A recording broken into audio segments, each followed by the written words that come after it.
This is the Fifth Estate, a conversation between young African scholars from the Fort Hall School of Government in Nairobi, Kenya, and Professor Mutahi Nguni.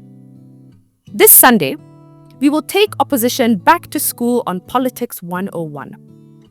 And we will use the Moi Cookbook of Politics, allegedly written in the 1950s but never published. The title of the book is The Virtues of Being Bad. Dear opposition peoples, the first virtue in this manuscript is simple. Consensus is never built through dialogue. You build consensus through dominance.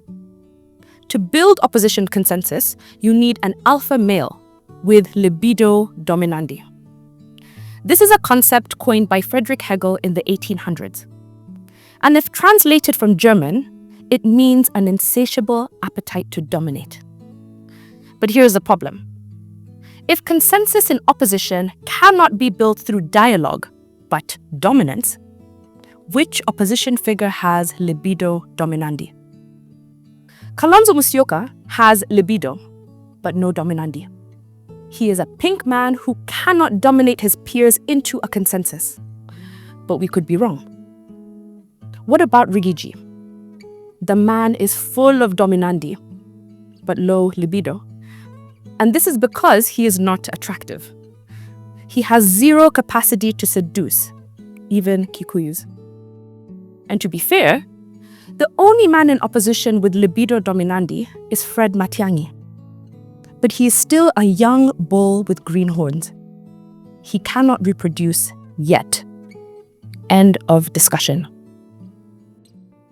Dear opposition people, if none of you has libido dominandi, the urge to dominate, you will have zero consensus. And this is how you will lose in 2027. However, one of you can create this libido. And the hormone that gives us this urge to dominate is called betrayal. In realpolitik, as defined by Niccolo Machiavelli in 1516, there is a difference between loyalty and leverage. Loyalty is not a virtue. It is a trap, an emotion built on trust. But leverage is about power. And those who grab power use deceit, manipulation, and betrayal. Zero emotions. The second virtue in Mzee Moi's unpublished manuscript, The Virtues of Being Bad, states that they must never see you coming. Power revealed is power neutralized. And this is because power lies not in strength, but in the invisible. This is what Mzee Moi taught us. He taught us that betrayal is the currency of opposition politics. And betrayal is not sudden. It is a lethal poison that is served slowly. The person ready to betray, manipulate, and dominate the opposition becomes its leader. That is how you create libido dominandi. But since Kalonzo is not particularly clever, he will not do this. What about Matiang'i? He is not politically circumcised. He will not do it. No one has the assets to create consensus through dominance in the opposition. Period. The third virtue in Mzee Moi's manuscript on the virtues of being bad states, "Do unto others before they do you." Dear opposition peoples, this is not what the Son of Elohim taught us. He taught us to do unto others what we expect them to do to us. But in Mzee Moi's cookbook, he changed it. He taught us, do unto others before they do you. Dear opposition peoples, here is your first con. A committee will be formed to select a candidate amongst you. If this happens, someone is doing you before you do them. And Uhuru Kenyatta will be the architect of this scheme. A committee is nothing but a group of the incompetent appointed by the unwilling to do the unnecessary. If Moses was a committee, the children of Israel would still be in captivity today. What is our point here? Consensus in opposition cannot be created through dialogue. It must be created through dominance. And dialogue created by a committee is a con. The July 1958 issue of Vogue magazine noted that a camel is a horse designed by a committee.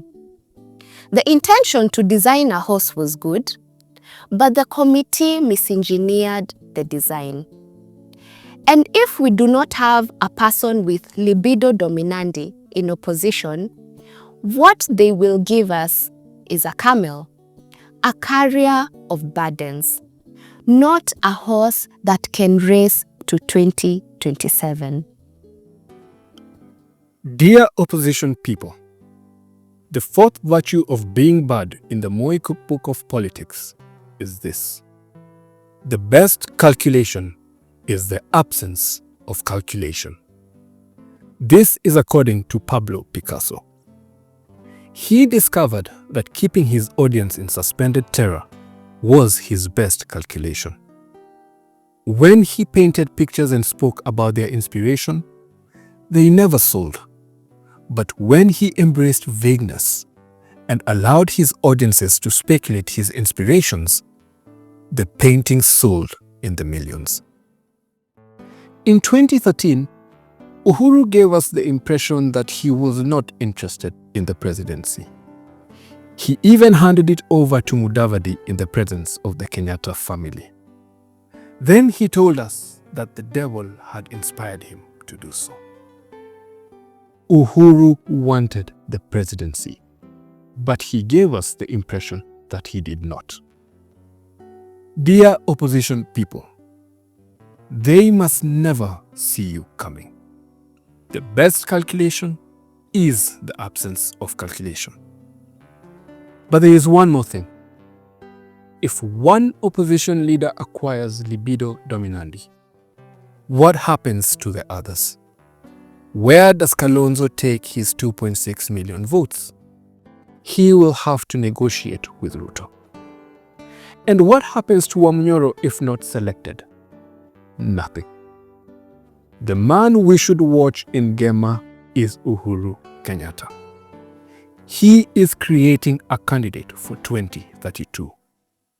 We should not see 2027 in isolation. Fred Matiang'i will lose in 2027, but the Kenyattas will make him president in 2032. Or will they?